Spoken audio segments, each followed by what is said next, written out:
여러분 반갑습니다. 무엇보다도 몇 년 됐나요? 42년 전에 같은 날 같이 입학을 했던 여러분들을 모시고 또 제가 아는 작은 공부하는 내용들을 같이 나눌 수 있는 기회가 돼서 특별히 굉장히 감사하게 생각하고 또 고맙게 생각합니다. 제가 살면서 잘한 일 중에 하나는 분명히 고려대학교를 선택한 건데 입학할 때 그 당시 실수한 것 중에 하나는 신문방송학과를 선택한 거인 것 같습니다.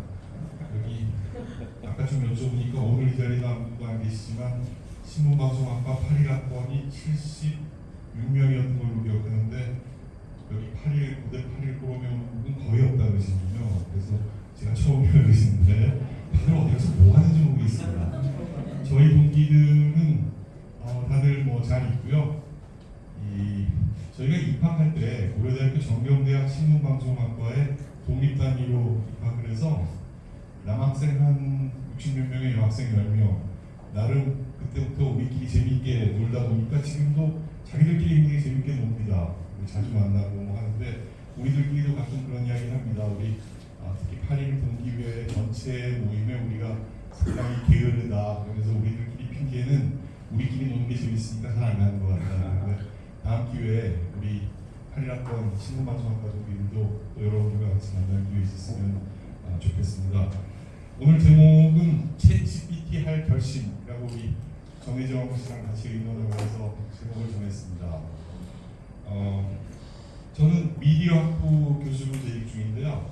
혹시 좀 궁금해하실까봐 학교 근황 잠깐 말씀드리자면 고려대학교 미디어학부는 고려대학교 정경대학 신문방송학과 잘 아시겠지만 정경대 출신들도 계시죠? 잘 아시겠지만 5개 학과 중에 제일 막내 학과고 제일 작은 학과였었습니다. 그래서 좀 보신 끝에 정치외교학과, 경제학과, 행정학과, 또 통계학과 다 큰 과들이고 또 어마어마한 교수님들이 다 계시고 그래서 저희는 조금 형님학과에 좀 폐를 끼치지 않고 조용히 나가서 저희들끼리 좀 소박하게 한번 살아보겠습니다. 특히 저희 분야가 조금 좀 독자적으로 했을 때 교육이건 연구과대건 어떤 효과가 있을 것 같습니다. 라고 말씀을 드리고 2010년에 독립미디어학부로 나왔습니다. 그래서 우리는 단과대학이 따로 없습니다. 그냥 학부라고 이름을 붙였습니다.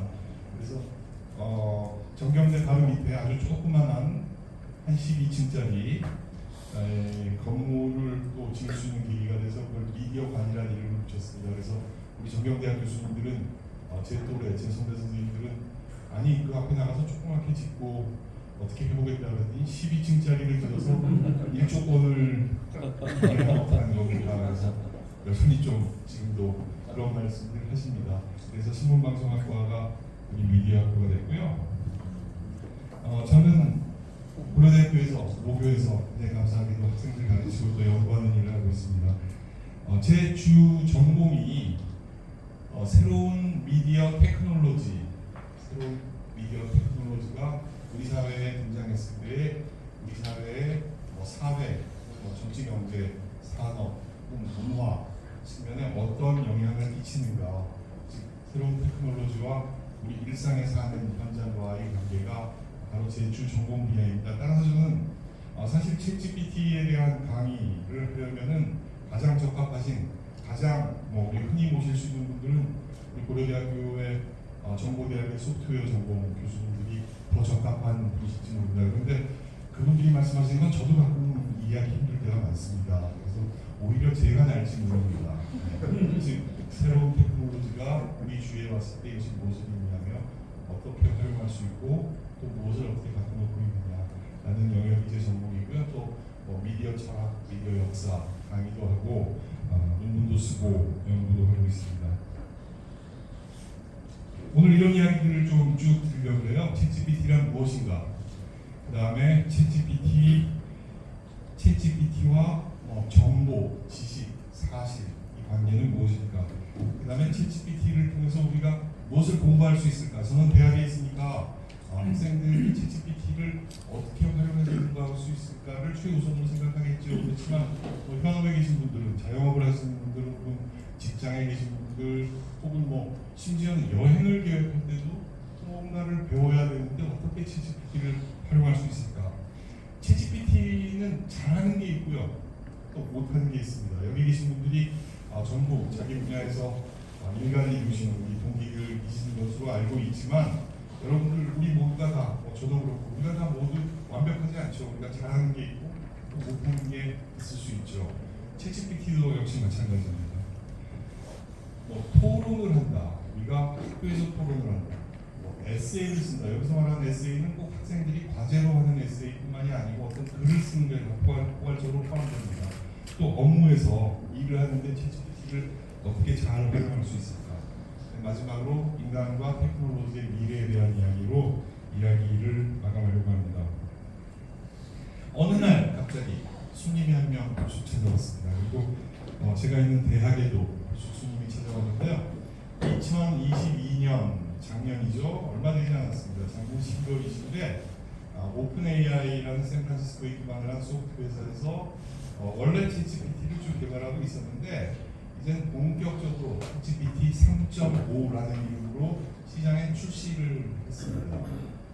그래서 챗GPT 3.5가 가동이 되기 시작하면서 전 세계적으로 다 마켓이 열리고 사람들이 챗GPT가 뭐지?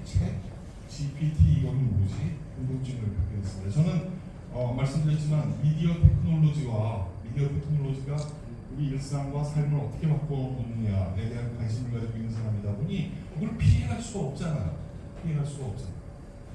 챗GPT뿐만이 아니고 구글 서비스가 시작했을 때도 그렇고, 여러분 잘 아시는 넷플릭스도 그렇고, 또한 우리 어느 날 갑자기 스마트폰을 갖게 되면서 카카오라는 게 등장을 하고 또 네이버가 등장을 해서 모든 뉴스들을 듣는 소스가 개별 종이신문이 아니고 네이버를 통해서 보고 있고, 이런 것들이 저의 연구의 영역인데, 이 챗GPT가 딱 나오니까 사람들이 많이 깜짝 놀라고 이거 뭐지? 하고 있는데 저는 운명적으로 이걸 피해갈 수가 없습니다. 그 당시에 2022년 11월 그 직후에 한국뿐만 아니고 많은 다른 나라에서도, 미국에서도, 유럽에서도, 특히 대학에서 이 챗GPT라는 게 나왔는데, 챗GPT는 과제를 해준대. 시험 답안을 잘 써줄 수 있대. 그러면은 챗GPT는 우리 학교에서 학생들이 사용 못하도록 해야 될 것 같다. 라는 극단적인 결정을 실제로 하기도 했습니다. 그것도 아주 유수한 대학에서. 제일 먼저 그런 결단을 한 것은 하버드 대학이었고요. 내가 이런 대학이었고, 그 다음에 영국의 옥스퍼드도 비슷한 결정을 했습니다. 근데 저는 당장 2023년 봄학기에도 학부 학생들 한 200여 명과 같이 매 학기 하는 것 같이 미디어 테크놀로지와 문화라는 강의를 가르치는데 그걸 비껴갈 수가 없으니 이거를 또 어떻게 강의 시간을 활용해볼까 하다 이번엔 좀 파격적인 결심을 했어요. 챗GPT가 어떤 테크놀로지라는 것에 대해서는 제가 알고 있었고, 또 챗GPT를 가지고 저도 여러분들과 비슷하게 좀 놀기를 시작했습니다. 놀면서 챗GPT가 잘하는 게 뭐고 못하는 게 뭐지, 어떻게 아이들이 이것을 활용할 수 있어야 되지 하는 고민을 하기 시작했습니다.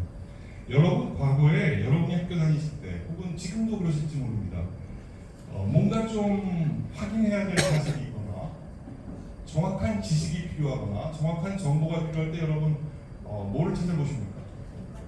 지금 말고 옛날에 스마트폰이 있기 이전에 데이터니까 백과사전. 그래서 우리 고려대학교 도서관 이것 때문에 가신 적 있으신 분 굉장히 공부 열심히 하신 분입니다. 전 도서관에 백과사전 찾아보러 간 적이 한 번도 없는데, 우리 부모님들, 우리 세대의 부모님들은 또 자식에 대한 엄청난 열정과 기대 때문에 어려운 돈 마련하셔서 브리타니카 대백과사전 혹은 동아 대백과사전 50권짜리를 사서 서가에다가 쫙 꽂아준 그런 분들 있으시죠? 우리 부모님도 이걸 해주셨어요. 그 이유가 뭔가요? 야, 너가 좀 공부를 해서, 특히 공부를 통해서 네가 좀 뭔가를 좀 보여주라. 공부에서 남중이, 공부에서 훌륭한 사람 되라. 그거 하라고 두산 대백과사전 혹은 동아 대백과사전 쫙 꽂아놨는데, 여러분들 그거 얼마나 자주 보셨습니까? 이사할 때마다 큰 짐되는 게 처음나게 드는 거죠. 어쨌건 모르는 지식과 정보를 찾아가는 대명사는 엔사이클로피디아, 백과사전이라는 게 맞죠. 그래서 백과사전에 가면 철학, 윤리학, 심지어 물리학, 수학 가장 업데이트된 정보들이 그 속에 있다고 우리는 믿고 살아왔습니다. 그런데 백과사전에 있는 것은 전부 맞는 건가요? 맞는 거일 확률이 커요. 백과사전이니까. 브리타니카에서 만들고 동아출판사에서 만든 동아대백과사전이니까 맞을 확률은 큰데 거기에 있는 정보들도 설사 맞는 정확한 정보들도 10년, 20년, 30년이 지나면 올드한 정보가 됩니다. 물리학의 큰 흐름도 마찬가지입니다. 생물학의 큰 흐름도 마찬가지입니다. 의학의 상식도 마찬가지고 뭐 철학, 문학의 영역도 다 마찬가지입니다. 그렇지만 우리는 백과사전 하면은 우리가 궁금하면 찾아가야 될 거대한 버팀목이었죠. 21세기 들어와서 새로운 게 하나 등장했습니다. 여러분 1980년대 후반에서 90년대에 넘어가는 시점에 우리 주위에 테크놀로지 측면에서 가장 획기적인 발명품 하나를 꼽는다면 사실 작년에 우리가 초대해서 한국에도 다녀가지고 고대에서도 강의를 한번 해주셨는데 혹시 팀 버너스-리라는 이름을 혹시 기억하실지 모르겠습니다. 월드와이드 웹의 창시자입니다. 이 월드와이드 웹을 창시한 팀 버너스-리 교수님은 영국의 옥스퍼드 교수님이었고 당시 80년대에는 소프트 엔지니어였어요. 즉 컴퓨터 과학자였는데 프랑스 정부의 초대로 큰 연구단지 속에서 유수한 유럽과 미국에서 온 학자들과 같이 어떤 연구를 진행을 하는데 이분은 컴퓨터 사이언스와 피직스, 물리학을 했고 생물학, 화학, 수학 대단한 석학들 젊은 사람들이라서 대단히 연구를 하고 있는데 이분이 거기 있으면서 가지고 있는 고민이 이분들이 연구를 잘하는 사람들은 연구에 대한 집중력이 높아서 연구실에서 절대 안 나와. 자신의 일을 남들한테 안 해. 밥만 먹고 연구실 가서 또 연구하고 또 업적을 만들어내고 그거 좋은데 야 우리가 연구하고 있는 이 새로운 연구의 결과 혹은 아이디어들을 우리가 같이 공유할 수 있으면 훨씬 더 좋은 연구를 할 수 있을 것 같은데 그런데 그 말은 맞는 말이지만 어떻게 공유하라고 그러면서 또 다 연구실로 들어가 버리세요. 그래서 1980년대 후반은 이미 퍼스널 컴퓨터, 개인 컴퓨터의 시대입니다. 여러분 기억하시나요? 80년대 중반에 사실 좀 굉장히 고가였지만 IBM 386 컴퓨터가 한국에서도 판매되고요. 퍼스널 컴퓨터를 가지고 있었습니다. 그래서 각 연구실에 대단한 젊은 학자들이 가지고 있는 컴퓨터를 어떻게 연결해서 이 정보를 우리가 공유할 수 있을까? 그러면서 오픈 유닛과 클로즈 유닛으로 나눠서 공개할 수 있는 건 같이 공개하고 그것을 같이 이 연구실에 있는 암호학에는 이런 연구를 하고 있구나. 재미있는 아이디어인데 너 어떻게 생각해? 서로 질문도 하고 이런 시스템을 만들었어요. 그 시스템이 완벽하게 딱 만들어지고 나니까 그 작은 연구단지의 커뮤니케이션 구조가 확 달라지면서 이걸 어떻게 밖으로 가져가 나가지? 이미 연구단지뿐만 아니고 바깥 세상에도 전부 퍼스널 컴퓨터를 가지고 있으니 컴퓨터를 가지고 있는 사람들은 전부 연결할 수 있는 웹을 한번 만들어 보자. 그래서 이름을 붙인 월드 와이드 웹입니다. WWW 예전에 알고 있던. 그 이후에 한 10년 후쯤에 이런 아이디어들이 나오기 시작했어요. 백과사전 좋은데 백과사전 말고 뭐 또 좀 좋은 아이디어가 없을까? 우리가 컴퓨터 앞에서 쓰는 시간들이 많으니까 어떤 컴퓨터에 있는 백과사전 뭐 이런 걸 한번 만들어 볼까? 어떻게 만들지? 시간이 많이 걸리니까 여러분들 중에 여러분들이 정확하게 알고 있는 정보들을 가지고 여러분들이 정보들을 마음껏 올려주세요. 그리고 스스로 고쳐주세요. 틀린 게 있으면 옆 사람이 고쳐주세요. 그리고 계속 발전시켜 봅시다 라고 시작된 게 2001년도에 위키피디아 써 있습니다. 그래서 여러분들도 요즘에 갑자기 궁금한 잊어버린 게 있으면 백과사전으로 가신 또 학구적인 분들도 있으시겠지만 백과사전이 도서관 너무 머니까 위키피디아 검색하잖아요. 한국말 버전이 바로 네이버 백과사전이죠. 네이버 백과사전에 가면 웬만한 거 다 있습니다. 그래서 우리가 꼭 외워야 될 정보의 수는 훨씬 줄어들었습니다. 여러분들 혹시 저도 그런 고민이 좀 있는데요. 이제 좀 연세들도 이만하시니까 가끔 깜빡깜빡 이야기하다 보면 뭐 잊어버리는 거 많지 않으십니까? 너무 걱정하지 마세요. 그냥 검색하면 다 나와요. 검색하면 다 나와요.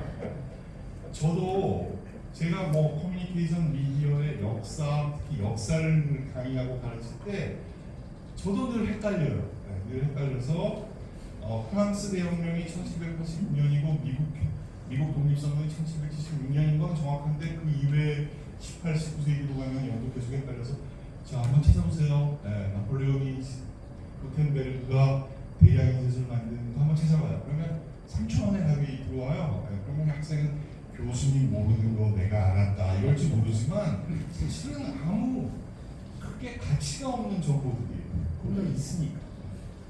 더 중요한 정보는 뭔가요? 더 중요한 정보는 사실은 아냐 모르냐가 아닌 어떻게 생각하느냐가 훨씬 더 중요한 건데 우리도 실제로 조각조각의 정보와 지식들은 위키피디아에 많이 의존합니다. 여러분 위키피디아는 완전한 백과사전인가요?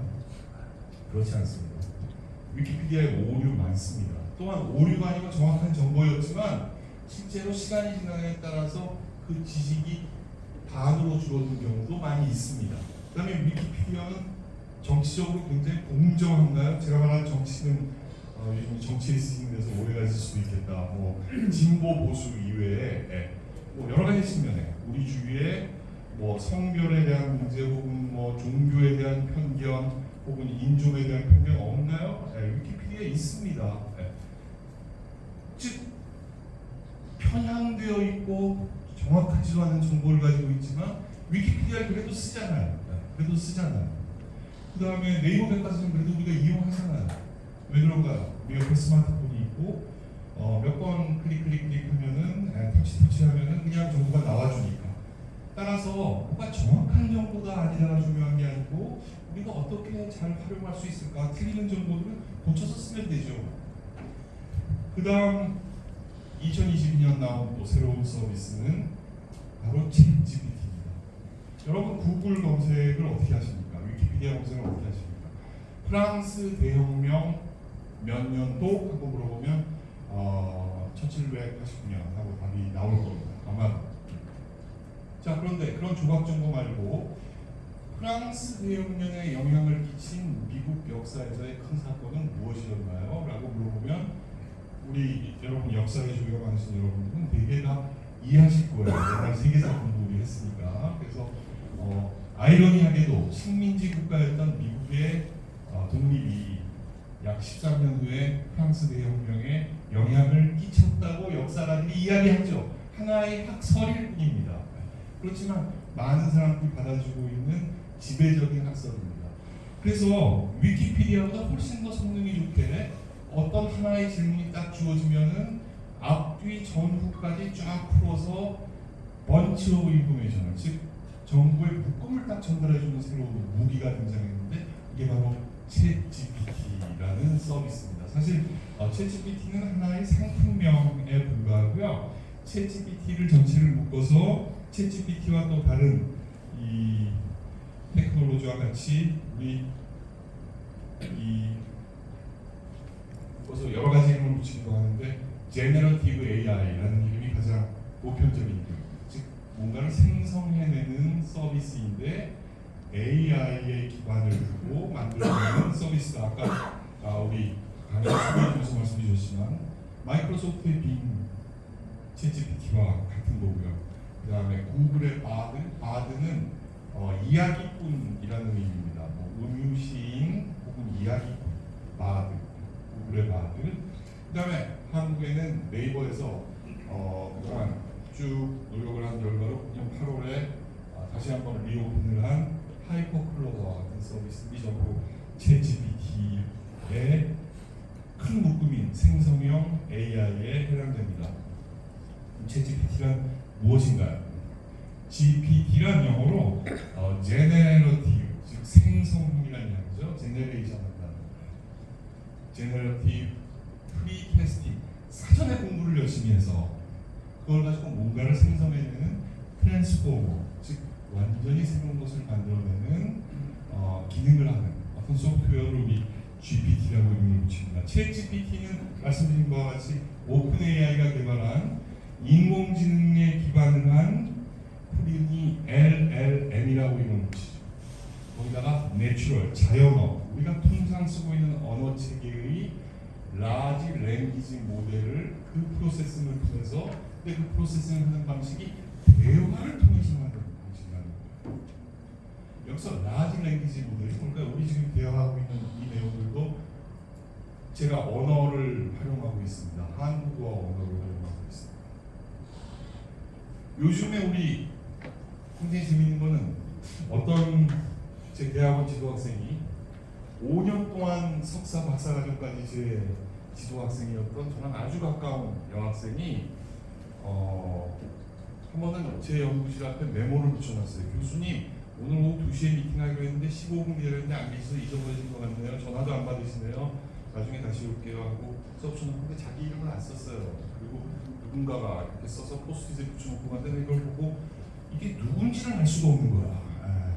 저도 기억에 한계가 있어서 누가 자기 이름도 쓰지 않고 나를 보러 왔다가 그냥 갔다 그러지. 가만히 생각해보니까 나중에 보니까 한 5년이나 저와 같이 늘 연구를 하고 같이 공부를 했던 친구인데 제가 이 친구의 핸드라이팅을 모르는 거예요. 그럴 필요가 별로 없잖아요. 요즘에 카카오톡으로 주고받거나 이메일로 주고받거나 대학원생이 쓴 글을 전부 문서화되어 있는 글만 항상 보다 보니까 소위 핸드라이팅을 잘 몰라요. 그런데 여러분들 아주 가까운 친구들, 우리 세대는 아주 가까운 친구들의 이 대표적인 이 현상 중에 하나는 우리가 누구 글씨인지 대충 알잖아요.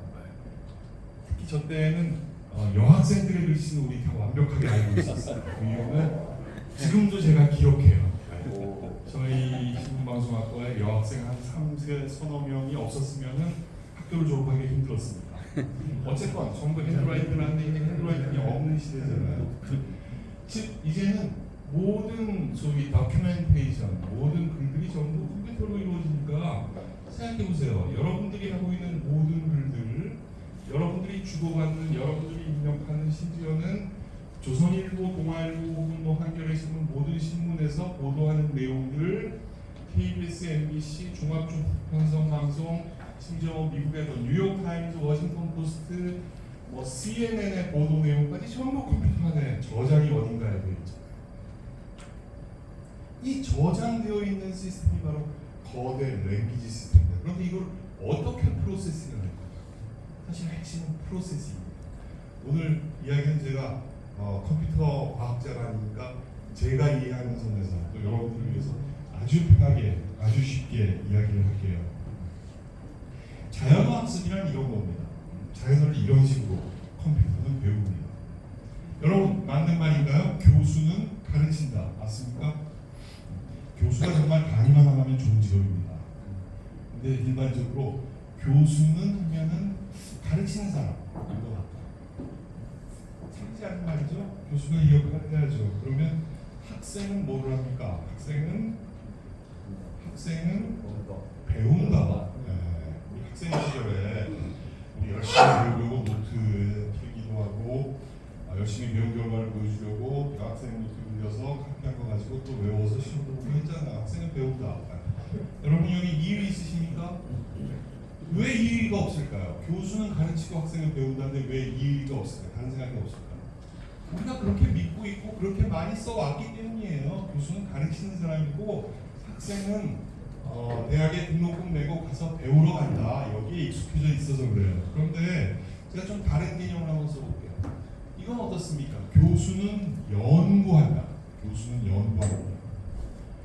가르친다보다는 조금 그 다음 순위이긴 하지만 이것도 말은 돼요. 교수가 연구도 해야지. 가르치기만 한다고 돼. 교수가 연구해서 논문도 써야지. 책도 써야지. 연구한 결과를 가지고 이야기해야지 아무 얘기나 하면 안 되지. 교수는 연구하는 사람이야. 이것도 맞는 얘기야. 근데 교수가 가르친다는 것보다 우리말 지금 한국어니까 조금은 그 다음 순서예요. 교수는 가르치는 사람으로 여전히 생각해요. 그래서 지금 90 중반 되신 저희 어머님도 여전히 오늘 강의 있니 없니 아직도 물어보세요. 오늘 뭐 가르쳤니? 뭐 가르쳤는지 어떻게 어머니한테 얘기해. 90 중반 되시. 근데 뭔가 가르치는 사람으로 생각하는데 우리 어머니가 나한테 요즘 뭐 연구하니라고 물어보면 한 번 들어본 적이 없는 것 같아요. 학생은 그냥 배우나요?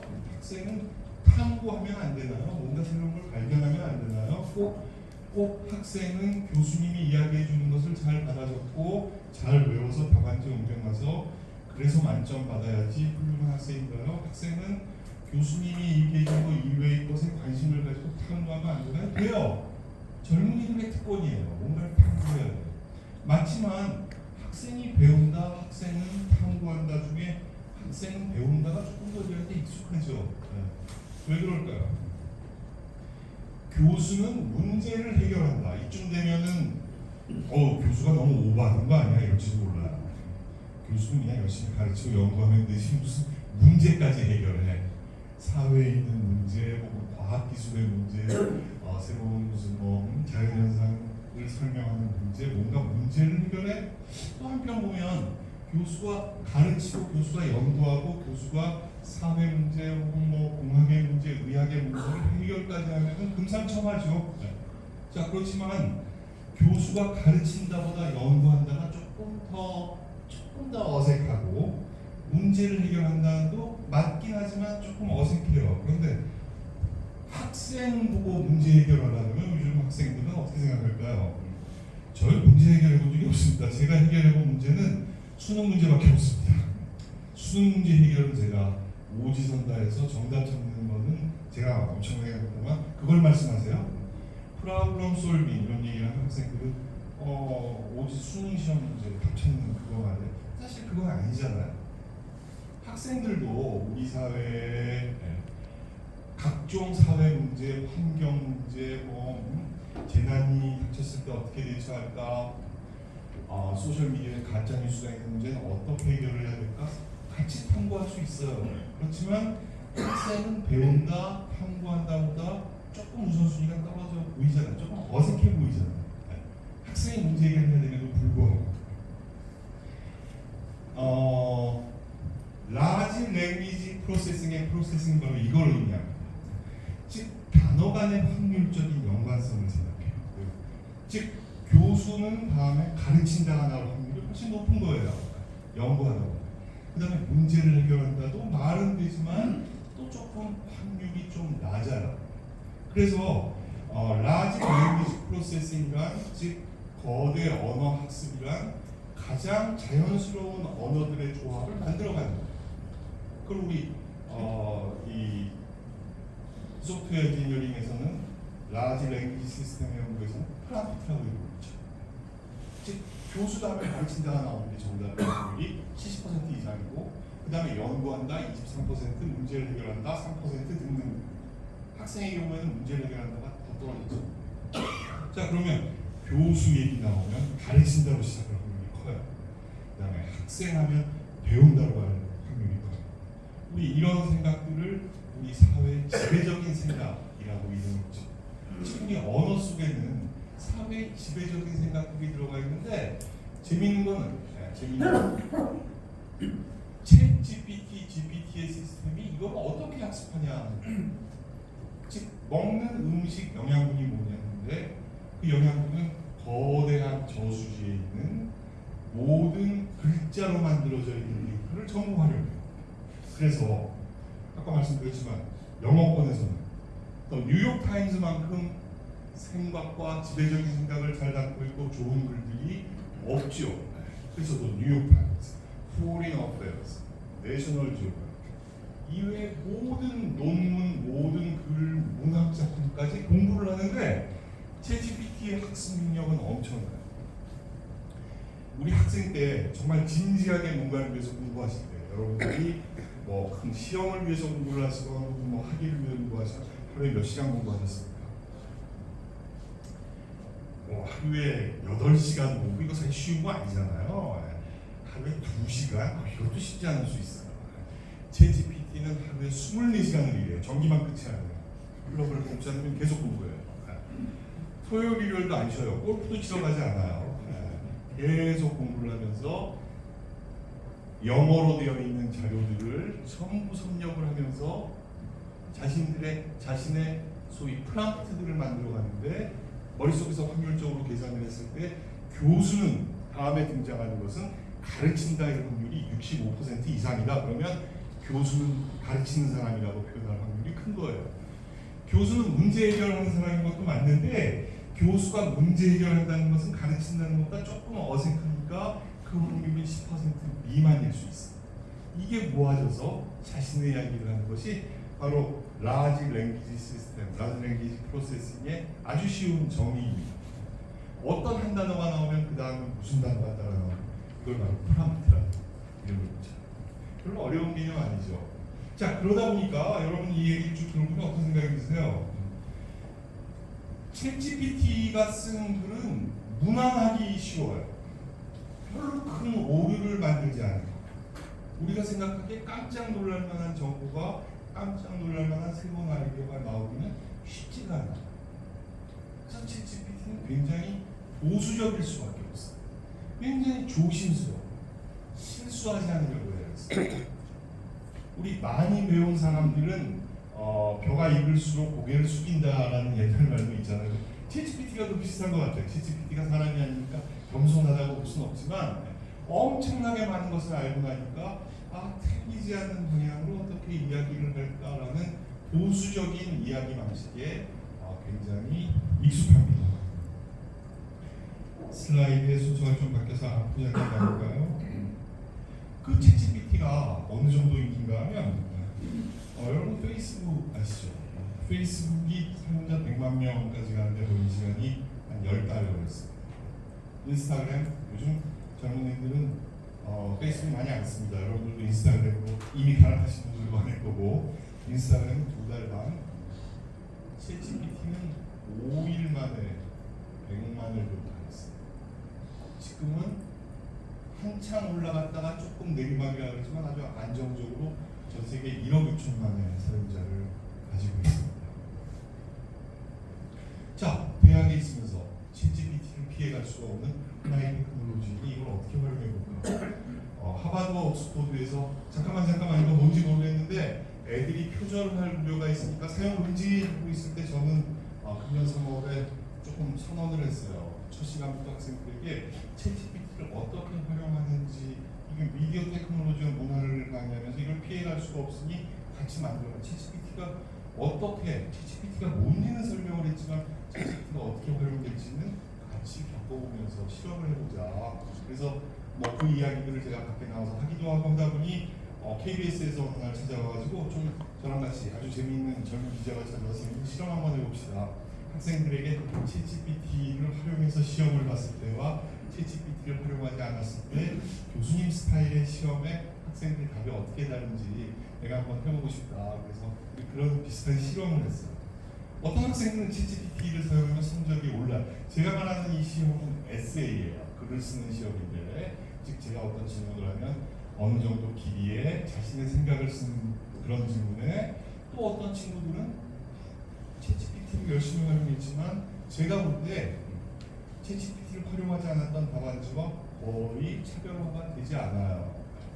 이런 재미있는 실험을 하다가 또 제가 우리 KBS 팀에게 좀 이런 아이디어를 줬습니다. 그래서 같이 가서 이런 시험을 해봤어요. 현대백화점에 가서 현대백화점에 특히 봄, 여름, 가을, 겨울 계절이 바뀔 때마다 좀 광고의 컨셉이 바뀌면서 오시는 분들 어떻게 꼭 잡을까?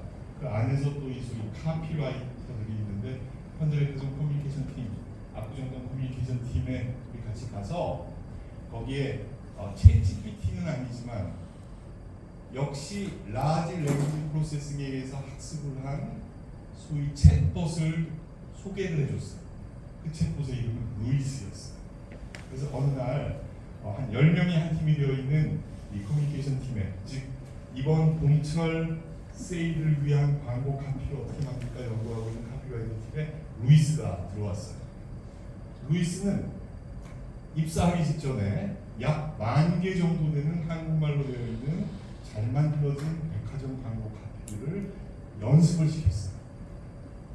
그 다음에 루이스가 드디어 책상에 딱 앉아서 실험을 해본 거예요. 지금 여기 계신 분 이야기 한 코테이션만 그냥 들었습니다.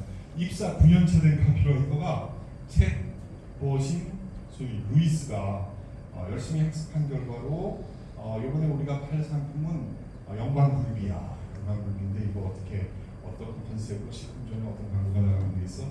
딱 하면은 조금만 기다려주세요. 또 하다가 고향의 맛 굴비는 영광 뭐 이렇게 딱 나오는 카피를 만들어주는데 그 카피들을 2년 차부터 한 15년 차까지 있는 카피라이터들이 옆에서 쭉 보면서 나름대로 평가를 했어요.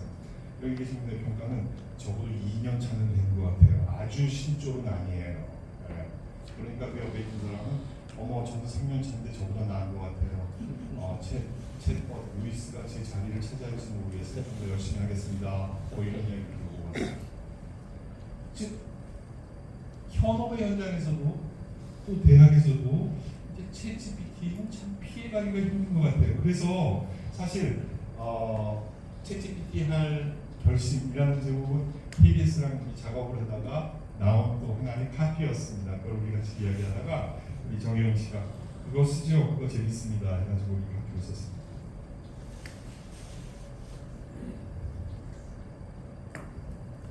챗GPT가 왜 이렇게 인기일까요? 여러 가지 측면 생각해 볼 수 있습니다. 지금 챗GPT에 대한 이야기는 감을 잡으셨으니까 다름이 아니고 챗GPT는 우리가 하고자 하는 소위 대화의 욕구, 무엇을 알고자 하는 욕구, 사람들과 대화하고자 하는 그런 욕구들을 아주 골고루 만족시켜주는 측면들이 있는 것 같아요. 무슨 얘기인가 하면 사람들이 커뮤니케이션하는 가장 오래된 방식은 대화입니다. 우리 오늘 여기 만나서 우리 같이 대화하고 있습니다. 대화는 구술의 문화입니다. 구술의 문화의 장점은 우리가 마음속에 있는 진정성을 보여줄 수 있다는 장점이 있지만 구술된 내용은 기록이 남지 않으니까 나중에 말을 바꿀 수도 있어요. 남지가 않으니까 후대에 물려줄 수가 없어요. 우리 구두의 문화는 그런 특성을 가지고 있잖아요. 15세기에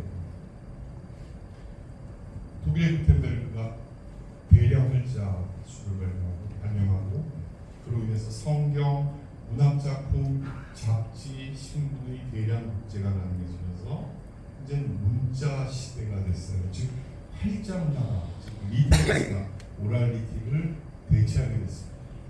사람들이 생각하는 방식도 많이 바뀌어졌어요. 글로 남기는 건 좀 더 책임감이 있어야 되고, 좀 더 정확해야 되고, 좀 더 논리적이어야 되고, 좀 더 냉정하게 써야 되고. 자, 챗GPT는 다이얼로그형이잖아요. 서로 질문하고 받을 수. 근데 그거를 또 문자를 통해서 텍스트를 통해서 써주면은 텍스트로 응답을 해요. 챗GPT 4.0 버전 이후부터는 챗GPT가 영상 이미지를 읽고 챗GPT가 영상 이미지로서 대답을 해주기로 해요. 영상 문화는 여러분 1895년 리미에르 형제가 프랑스의 리미에르 형제가 파리에 있는 그랑 카페라는 데서 아주 재미있는 쇼를 하나 했는데 그 쇼는 기차의 도착이에요.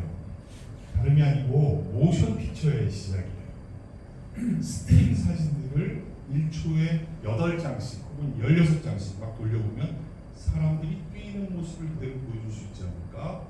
과거에는 스틸, 정집에 있는 것보다 이제 움직이는 그게 바로 영화의 시작이죠.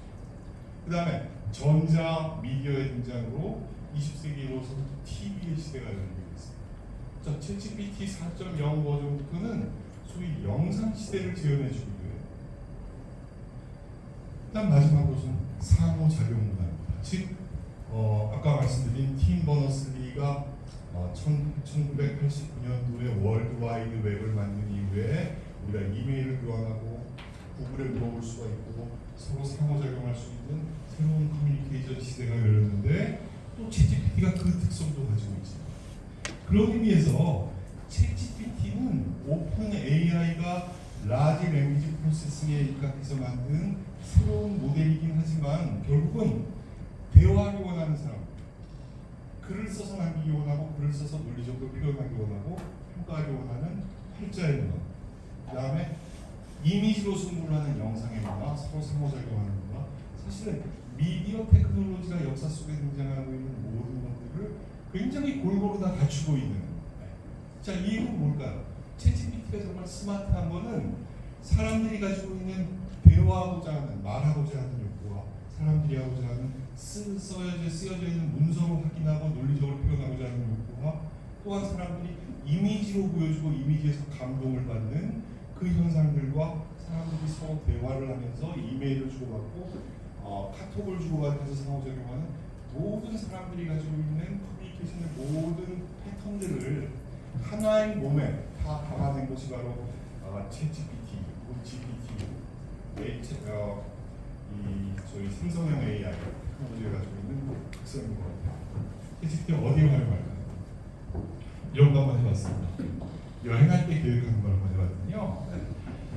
지난 4월에 제가 잠시 태국에 갈 일이 있었는데 제가 치앙마이를 가본 적이 없었고 좀 시간도 별로 없는데 거기서 한 2박 3일을 지내야 되는데 좀 쉬고 싶어. 그래서 치앙마이 2박 3일 계획을 좀 세워주세요. 그랬더니 드드드드드드 하더니 쫙쫙쫙쫙 해가지고 어디에 가고 뭐를 사 먹고 어디서 어디로 갈 때는 택시를 타는 게 낫고 아니면 뭐를 두고 뭐 기타 등에서 소위 여행 아이템을 쫙 만들어주는 거를 챗GPT가 하더라고요.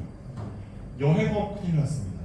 여러분 패키지 여행 딱 보시면은 어떤 프로그램이에요? 쫙 보면은 뭐 아침은 호텔식, 점심은 현지식 뭐 해서 뭐 쭉 해서 나오는데 여기서는 아주 상세하게 레스토랑 메뉴 레코멘데이션까지 해주는 아주 상세한 여행 계획을 만들어줘요. 그렇다면 그냥 우리 단순하게 생각하죠. 여행사는 할 일을 잃어버릴까? 여행사는 이 정도 일은 챗GPT한테 맡겨버리고 여행사는 좀 더 고객 중심의 또 다른 어떤 서비스를 할 수 있을까를 찾으면 될 거 아닙니까? 근데 우리는 챗GPT가 등장하니까 여행업이 이제 안 될 것 같아요. 생각하죠. 두 번째 가운데 있는 그림은 이 일을 하는 현장에서의 챗GPT가 되거든요. 아까 제가 현대백화점의 루이스라는 카피라이터의 일을 드린 것 같이 챗GPT가 들어와서 새로운 서비스가 거대 언어 모형으로 어떤 일을 해하면 나는 회사를 그만둬야 되나? 제일 오른쪽에 있는 그림은 코딩입니다. 소위 요즘 말하는 코딩.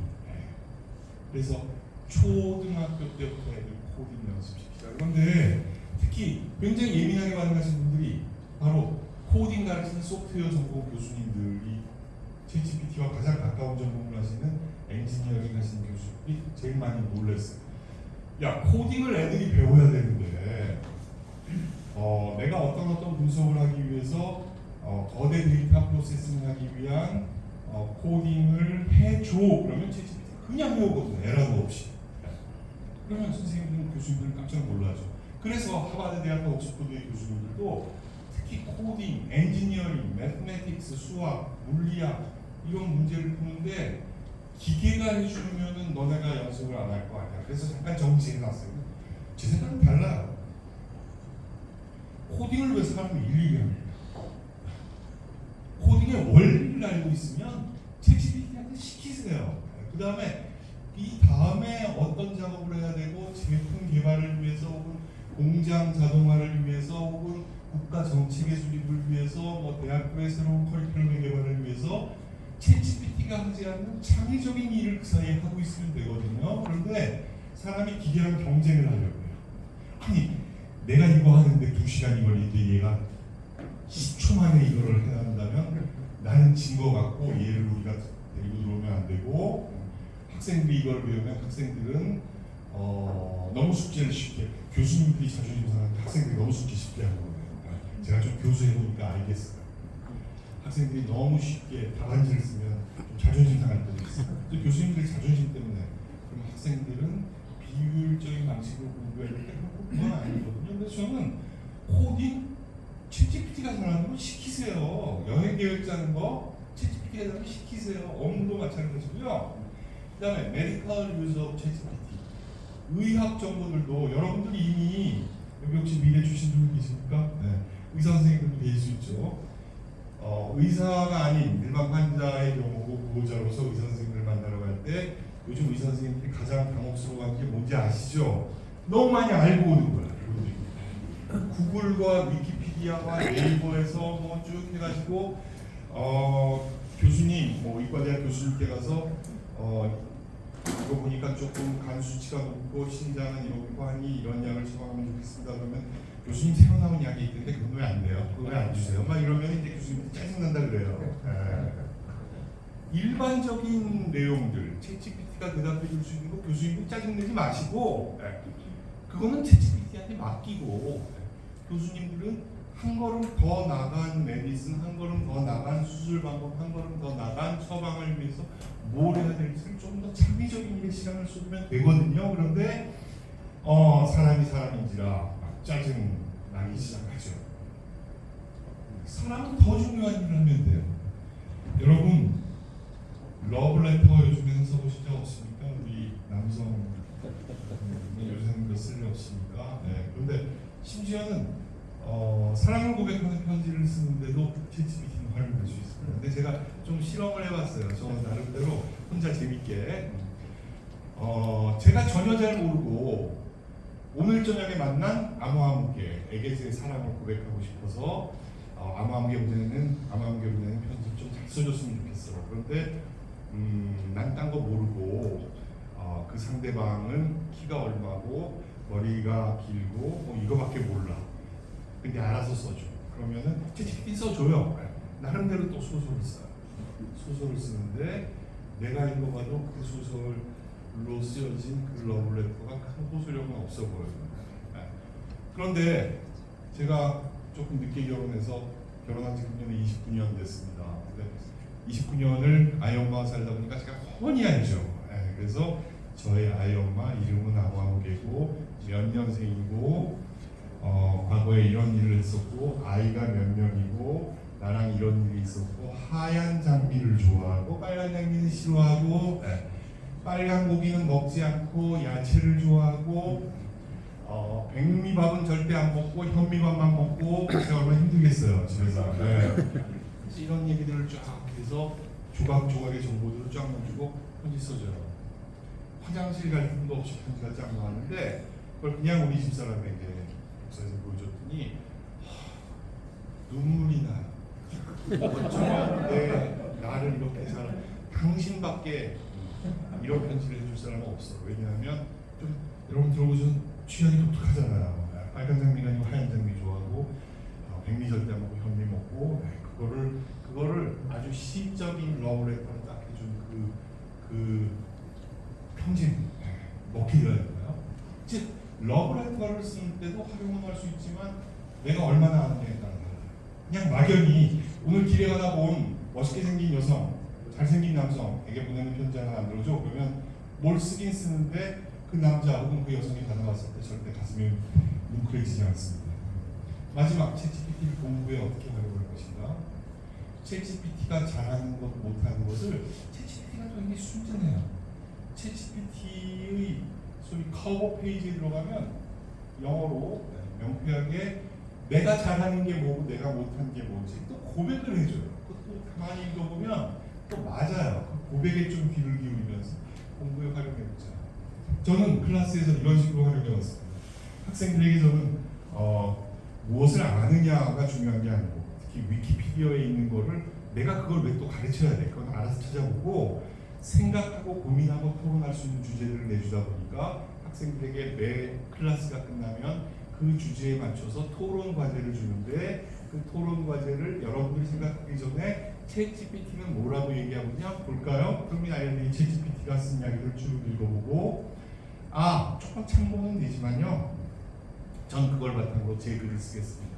어떤 친구들은 저건 뭐 별 얘기 아니에요. 챗GPT가 뭐라 그러는지 한번 참고로 해보자. 물론 뭐 누구나 다 사람들은 유혹에 약합니다. 챗GPT라는 무기가 있으면은 참고로 하는 거와 베껴 쓰는 거와의 차이는 사실 중요한 장착이잖아요. 그래서 학생들이 뭐 과제 혹은 시험을 볼 때, 저는 시험도 에세이 형식의 학생들의 생각을 쓰게 만들면은 작년 11월 30일부터 몇 달 동안 열심히 챗GPT를 제가 들여다보면서 여러 가지 실험을 해봤는데 딱 보여요. 챗GPT 말투가 딱 보이는 거야. 우리 저는 그렇게 느꼈어요. 우리 여기 계신 분 중에 혹시 영남 혹은 호남 지역에 어디부터 쭉 계신 분은 뭐 서울말을 많이 쓰시지만 그 억양이 있잖아요. 혹은 북쪽에서 오신 분 다 강원도 뭐 다 억양이 조금 다르잖아요. 그 억양이 다른 건 한국뿐만 아니고 뭐 영어로 미국에서도 그렇고 다 좀 다르잖아요. 그 다른 억양들을 캐치하는 것 같이 기계가 만드는 이야기들은 딱 구조가 보이더라고요. 그 구조가 딱 보여서 어떤 아이는 얘는 마지막에 시간이 없다 쫙 그대로 베꼈네. 그럼 뭐 어쩔 수 없이 베끼는 게 목적이 아니고 참고로 하는 게 목적입니다. 자, 어쨌건 챗GPT를 공부에 어떻게 활용할까요? 자, 제가 좀 전에 말씀드린 챗GPT가 스스로 이야기하는 잘하는 것과 못하는 것입니다. 가운데 보시면요, 챗GPT가 잘하는 것, capabilities. 심지어는 제가 챗GPT에 등록해서 어떤 작업을 계속하면 챗GPT는 내가 누구인지, 내가 무엇을 알고 싶은지, 내가 무슨 생각을 하는지도 답에 반영을 할 수가 있어요. 두 번째, 챗GPT는 또 이 뒤에 거듭할수록 챗GPT를 런할수록 또 오류를 똑바로 잡아주기도 해요. 그 다음에 챗GPT는 조금 적합하지 않은 질문에 대해서는 그걸 거절하게 하는 분별력이 있죠. 자, 오른쪽 챗GPT 한계는 뭘까요? 챗GPT는 매우 자주 부정확한 정보를 전달해줍니다. 또 챗GPT는 때에 따라서 굉장히 윤리적으로 사회에 따라서는 조금 유해를 끼칠 수 있는 뭐 이런 이야기를 하기도 합니다. 또한 챗GPT는 어느 시점 이후에 온 내용은 공부할 시간이 없었어요. 아무리 24시간 토요일을 거쳐 공부하지만 아무리 공부를 해도 최근에 본 정보들은 다 소화를 하지 못할 수도 있어요. 챗GPT가 장점과 단점이 바로 이런 거더라. 챗GPT를 설명할 수 있는 가장 좋은 비유는 이 비유인 것 같아요.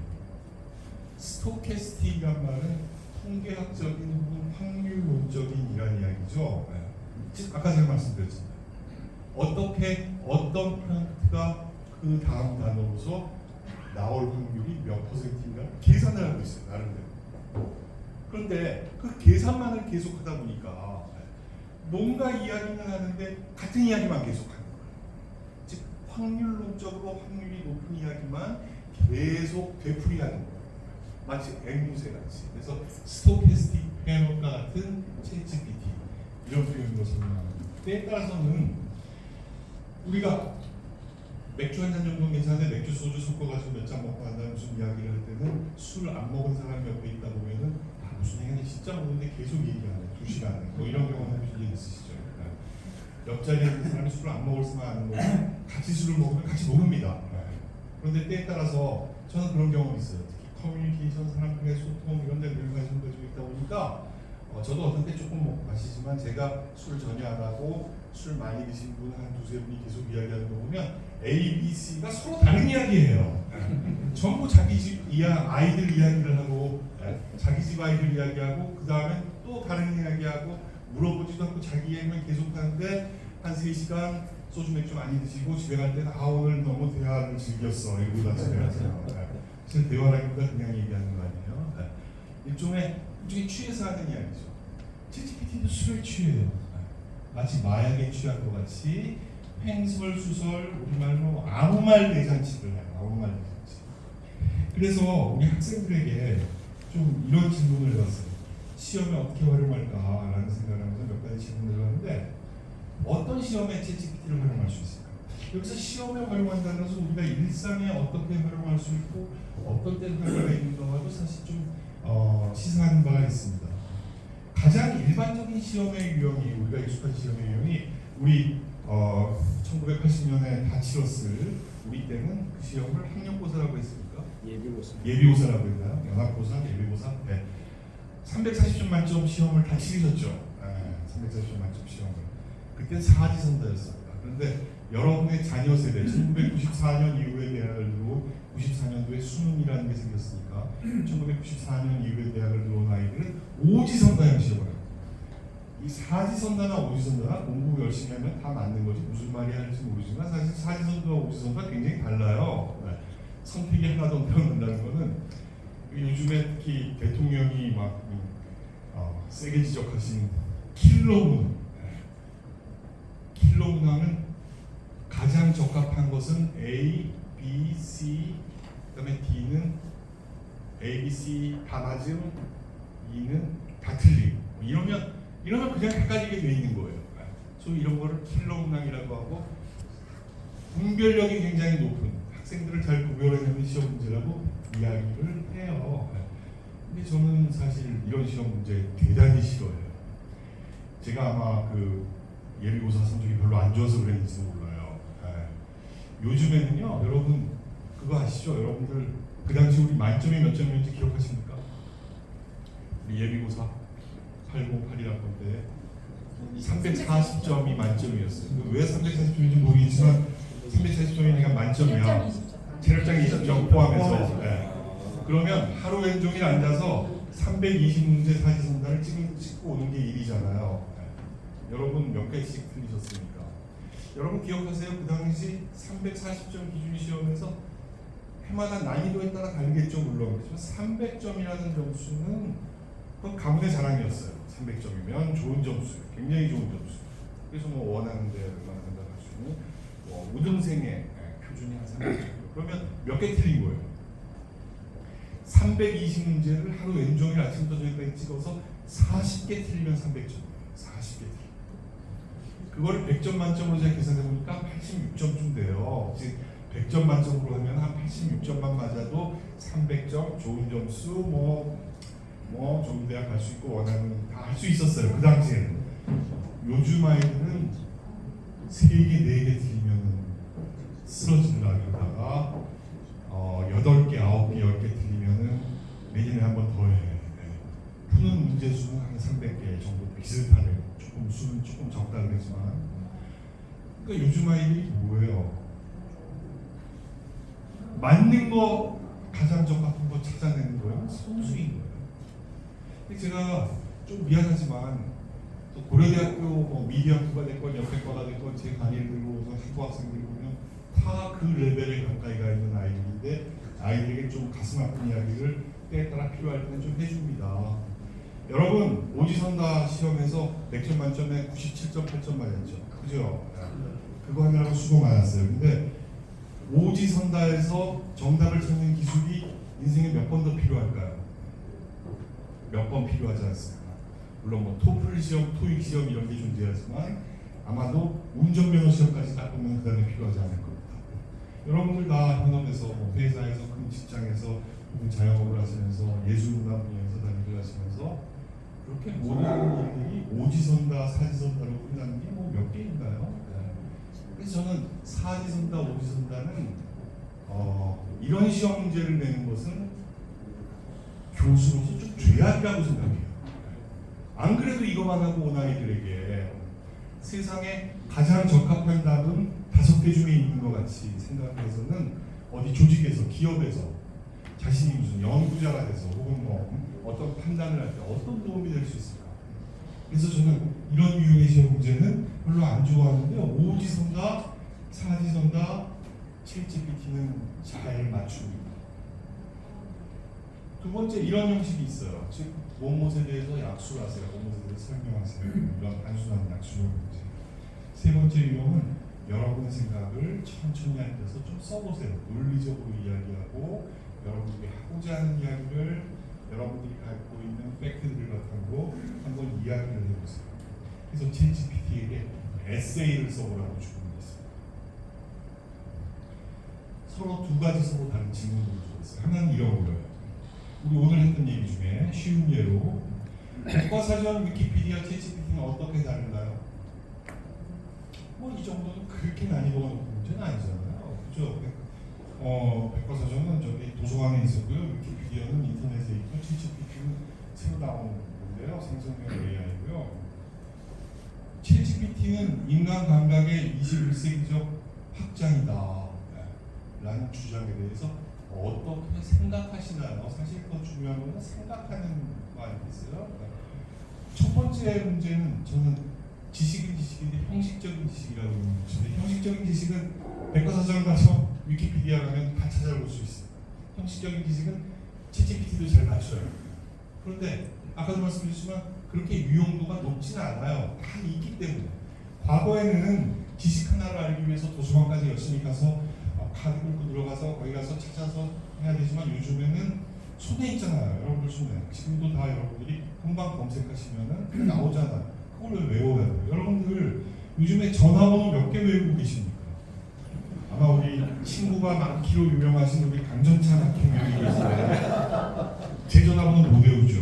네, 못 외우고 외울 필요가 없어요. 왜 거기에 우리가 소모를 해야 돼요?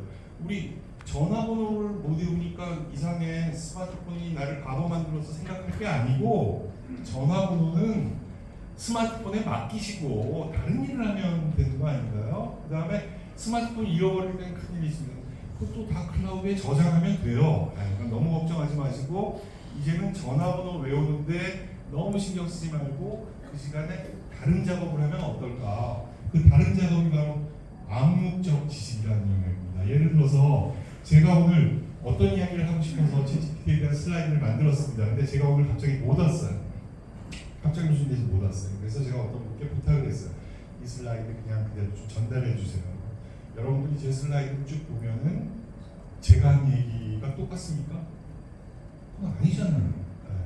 이 슬라이드를 가지고 다른 교수님이 이 슬라이드를 그대로 활용해서 얘기해줘도 또 다른 이야기가 돼요. 즉 형식적인 지식은 주어져 있는 거지만 암묵적인 지식은 나만이 가지고 있는 지식, 나만이 가지고 있는 생각의 방식. 제가 흔히 말하는 재미있는 예는 여러분 모차르트의 소나타 넘버 1 악보, 여러분들 중에 음악 좋아하시는 분은 뭔지 알 거예요. 그 악보를 옛날에는 우리 음악을 하려고 현악기를 하고 건반악기를 하고 악보를 구하려면 낙원상가를 가지고 샀었잖아요. 한 1,000원 주고 악보 하나 사가지고 와서 연습했을 거예요. 그 악보. 여러분들 중에 혹시 그 악보를 보고 눈물을 흘리신 분이 있으세요? 악보를 보고 슬퍼지거나 악보를 보고 감동을 받은 분이 있으세요? 물론 그럴 수 있어요. 여러분들이 악보에 대한 감수성이 엄청난 대가시라면 그럴 수 있지만 고려대학교 음악대학이 없는 관계로 우리가 그 정도의 감수성을 가지고 있지 못해요. 악보를 가지고 웃고 즐기고 고통스러워하고 쓸쓸해하고 그 감정을 느끼기는 힘들어요. 그렇지만 그 악보를 소화한 연주자의 연주를 보고 우리는 눈물을 흘려요. 즉 첫 번째, 악보는 이제는 낙원상가 갈 것도 없이 구글에 가면 다 나옵니다. 그죠? 구글에 가서 소나타 넘버 1 모차르트 쳐보세요. 그러면 쫙 나와줘요. 그거 그냥 카피하면 돼요. 어디든지 다 있어요. 그렇지만 그 악보 자체는 사람을 감동을 주지 않습니다. 그러나 악보가 음악가의 손에 갔을 때 그 연주를 통해서 우리는 감동을 받고 눈물을 흘리잖아요. 어떤 게 더 각 있는 지식인가요? 악보는 여기저기 다 있다니까요. 그 음악가의 특정한 악보에 대한 해석은 다른 사람이 할 수 없는 아주 유니크한 거죠. 즉 챗GPT 시대에 우리가 해야 되는 일은 사실은 암묵적인 지식의 문제예요. 그래서 저는 학생들에게도 시험 문제는 항상 암묵적인 지식의 이야기를 물어봅니다. 따라서 챗GPT를 참고로는 할 수 있지만 챗GPT를 베껴 쓸 수는 없고요. 그래서 뭐 교수님들끼리 그런 얘기 많이 해요. 챗GPT가 답안을 나 시험 문제 내기 힘들어. 그래서 저는 교수님들 상처가 될까봐 그런 얘기 직접은 절대 안 드리는데 내 아주 가까운 사람들을 그렇게 얘기해요. 챗GPT가 할 수 있는 답을 할 수 있는 시험 문제를 내면 그 교수님이 실력이 없는 거지. 혹은 챗GPT 정도가 할 수 있는 그 정도의 실력을 물어보는 시험 문제 아니야. 시험 문제가 잘못된 것 같다. 저는 그렇게 생각합니다. 학생들한테 물어봤어요. 챗GPT가 잘하는 게 뭐냐. 첫째, 이거 굉장히 중요한 건데요. 구문론적으로 문법적으로 틀림없는 글을 만들어주는 거 챗GPT 정말 잘합니다. 특히 영어로 된 글은 한국어로 된 글보다 훨씬 더 완벽해요. 왜 그럴까요? 챗GPT가 공부할 수 있는 재료 중에 영어 자료가 훨씬 많기 때문에 너무 열심히 공부했기 때문에. 그래서 아까 이 강의 전에 어떤 분과 잠깐 얘기를 나눴는데 챗GPT가 공부를 하는 공부의 자료들, 이 공부의 자료들을 가지고 있는 사람들이 특히 챗GPT, 라지 랭귀지 프로세싱 시스템이 등장하면서 조금 문제 제기를 하기 시작했어요. 챗GPT가 공부를 하는 자료 중에 우리 회사 자료가 있는 것 같아. 더 뉴욕 타임스. 최고의 기자들이 최고의 글쟁이들이 쓴 좋은 글들이 거기다 있는데 이것 니네가 글로 가서 하지? 그러면 오픈 AI는 잘 모르겠습니다. 우리 그냥 던져놓고 얘가 알아서 합니다. 근데 사실 다 알아요. 그 다음에 워싱턴 포스트, 그 다음에 CNN, 그 다음에 대작가들, 문학작품 전부 우리가 써놓은 거 가지고 공부해가지고 챗GPT 또 하나의 특성은 절대 쿼테이션을 안 줘요. 누가 한 말이라는 얘기는 하지 않아요. 자기식으로 소화를 하는데 최고의 글을 읽고 맨날 공부를 하다 보니까 최고의 글을 쓰는 건 맞습니다. 그 최고의 글이란 다름이 아닌 오류가 없는 글입니다. 여러분 제일 황당한 게 대학 교수하면서 학생들 시험을 채점하거나 과거에 제가 고려대학교 논술시험 출제위원장을 하고 하면서 학생들의 논술시험 문제를 좀 공정하게 잘 채점하고 싶은데 정말 어려운 게 뭔지 아세요? 자기 생각과 주장과 반짝이는 아이디어 하나도 안 보이는데 이만큼 길게 글을 쓰는데 거기서 틀린 건 없어. 별로 오류는 없는 거야. 다 맞는 얘기야. 그렇지만 소위 우리 엣지가 있는 얘기, 엣지가 있는 생각들은 없는 거야. 이런 거 어떻게 해야 돼요? 그러면 안 되지. 한계제 뜬다는 얘기. 즉 챗GPT가 쓰는 글은 그런 글들입니다. 에세이의 일반적이고 표준적인 구성의 틀을 아주 잘 만듭니다. 일반적이고 표준적.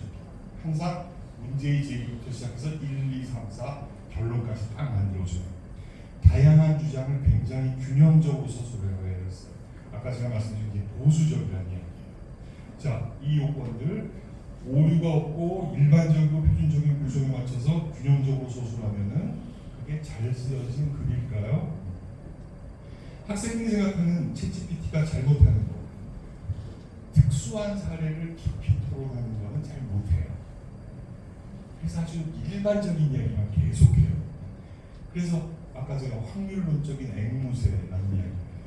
창의적인 방식으로 새로운 문제를 제기하는 글은 잘 못 써요. 자신의 주장을 결코 분명하게 드러내지 않아요. 즉 틀린 건 없는데 눈에 확 띄진 않는다. 이런 글을 만들어내는 게 챗GPT가 학생들이 생각하는 챗GPT가 잘못하는 거고 이게 챗GPT의 특성입니다. 학생들이 이야기하는 강의실 토론과 시험에서 또 혹은 업무에서 활용할 때도 똑같이 적용될 수 있을 것 같아요. 그러면 챗GPT를 어떻게 활용할까요? 첫째, 스스로 우리가 깨달아가는 것은 챗GPT 같은 새로운 테크를 잘 활용하기 위해서는 해결해야 될 문제를 잘 정의해서 알려줘야 될 거예요. 즉 바보 같은 질문은 바보 같은 질문 반드시 합니다. 그렇지만 쓸모없는 거예요.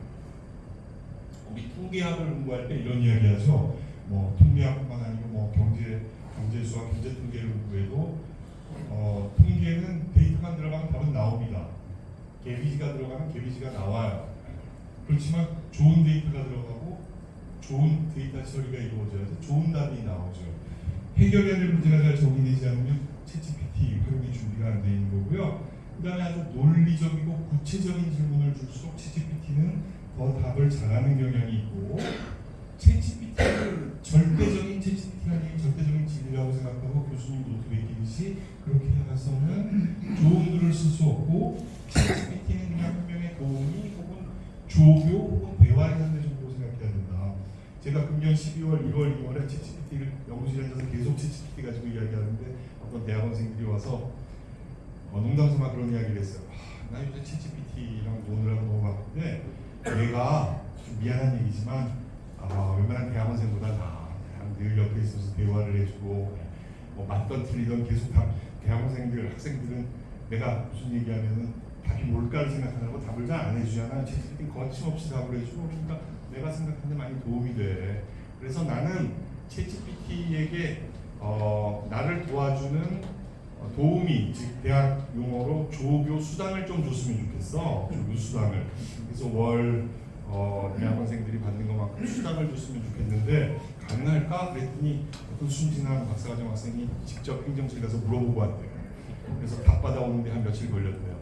그러면서 얘기가 챗GPT는 조교 수당을 주실 수는 없고요. 그냥 기계 사용료로 해서 네. 근데 어쨌건 사람의 몫을 하는 게 또 챗GPT의 역할입니다. 대화에서 챗GPT가 잘하는 것과 잘못하는 걸 반드시 생각해야 되고 자신의 주장, 창의적 생각이 분명히 드러나는지 다시 한번 생각해 봐야 될 것 같다. 결국 인류 역사 속에서 챗GPT는 어떤 의미에서는 인간의 감각의 확장이기도 합니다. 구술로의 복원이기도 해요. 대화를 하고 문자 시대로의 복원이기도 해요. 문자를 기반으로 하니까 챗GPT 4.0 이후부터는 또 영상으로의 복원이기도 하고요. 서로 상호작용을 하게 됩니다. 저는 좀 이 얘기를 마지막으로 드리고 싶어요. 우리는 가끔 테크놀로지에 깜짝깜짝 놀랍니다. 자율주행차가 있으면 자율주행차 시대에 운전 기사라는 직업은 어떻게 되는 거지? 모든 것이 자동화됐을 때 마치 이것은 우리 과거에 자동차가 처음 발명됐을 때 자동차, 길에 다니는 자동차, 엔진 자동차가 발명됐을 때 영국에 19세기죠. 레드 플렉 액트라는 게 생겼어요. 그게 뭔가 하면 붉은 깃발 법인데요. 자동차가 생겼다고 너무 빨리빨리 다니지 마라. 왜냐하면 경쟁업체인 마차 산업이 무너진다. 그래서 자동차의 속도는 20km 이상 가지 않게 하고 그 속도를 제한하기 위해서 앞에서 어떤 사람이 빨간 깃발을 들고 가면 그걸 따라가는 것만 자동차가 해라. 20km 절대 넘으면 안 돼. 하고 있는 사이에 바다 건너 독일에서는 아우토반을 만들고 더 좋은 성능 좋은 자동차들을 만들면서 한 20년을 앞서갔어. 즉 새로운 테크놀로지를 사용하는 사람들 깜짝깜짝 놀라는 것 같아요. 챗GPT도 그 중에 하나이고 요즘 많이 이야기하는 중이고 버추얼 리얼리티, VR, AR 다 그런 테크놀로지. 제 생각에 저의 경험으로는 또한 제가 공부한 바로는 사람보다 앞선 테크놀로지는 없어요. 어떤 기술도 사람을 따라갈 수 없고 그 이야기는 사람이 테크놀로지를 얼마든지 끌고 나갈 수 있는 능력과 잠재력이 있다는 이야기예요. 그래서 챗GPT가 잘하는 거 챗GPT 시키세요. 뭐 여행 계획 짜는데 일단 초안 가져오라 그러세요. 광고 카피 할 때도 루이스의 도움을 받아서 광고 카피 가져오고 그것을 고치고 그 중에서 선택해서 쓰면 돼요. 코딩 우리 학생들한테 요즘 그런 얘기합니다. 코딩 챗GPT 시켜. 그런데 여러분이 코딩의 원리와 알고자 하는 것이 분명하지 않으면 챗GPT는 쓰레기를 가져올 걸. 그러니까 여러분들은 챗GPT를 어떻게 활용할까 생각하고 더 창의적인 생각하기 바란다는 이야기를 늘 합니다. 요즘에는요, 제가 지난 여름에 미국에서 경험한 어떤 연구 랩에서는 다 미디어 테크놀로지와 관련된 건데 MIT 미디어 랩의 줄리아드 음대 출신 당대의 천재 작곡가가 교수를 하고 있습니다. MIT 공대는 여러분 최고의 공대 중 하나예요. 음대 교수는 뭐 하시지? 그 교수는 그 MIT 미디어 랩에 38년 동안 계셨고 저도 오랜만에 다시 만났는데요. 이분이 하시는 연구가 뭔지 알아요? 천재 음악가, 천재 작곡가의 연구는 사람들이 보통 사람들이 음악을 전공하지 않은 음대가 없는 고려대학교 여러분들 같이 음악을 제대로 공부하지 않고 음악을 전공하지 않은 사람들이 표현하고 싶은 음악을 작곡해주는 소프트웨어를 만드는 거예요. 소프트웨어를 만드는 거예요. 그게 실제로 가능해요. 그 다음에 어떤 도시의 브랜드를 왜 이미지로만 만들지 그 도시를 상징할 수 있는 소리와 음악을 만들어주죠. 애국가 만드는 게 아니고 그보다 훨씬 크지. 즉 새로운 테크놀로지가 열어가는 길은 굉장히 무한해 보이고 인간이 감당할 수 없는 것 같이 보이지만 사람이 감당하지 못하는 테크놀로지는 없었습니다. 그래서 지금쯤은 챗GPT 할 결심을 하시고 챗GPT를 절대적인 진리를 가져오는 사람이라고 생각하지 마시고 대화의 파트너 혹은 뭐 일상의 나의 도움이 내 비서같이 하신다면 얼마든지 여러분들이 아시는 뭐 일의 현장에서 또한 여러분들이 하시고자 하시는 모든 일에 골고루 적용할 수 있을 거라고 생각합니다. 대단히 감사합니다. 고맙습니다.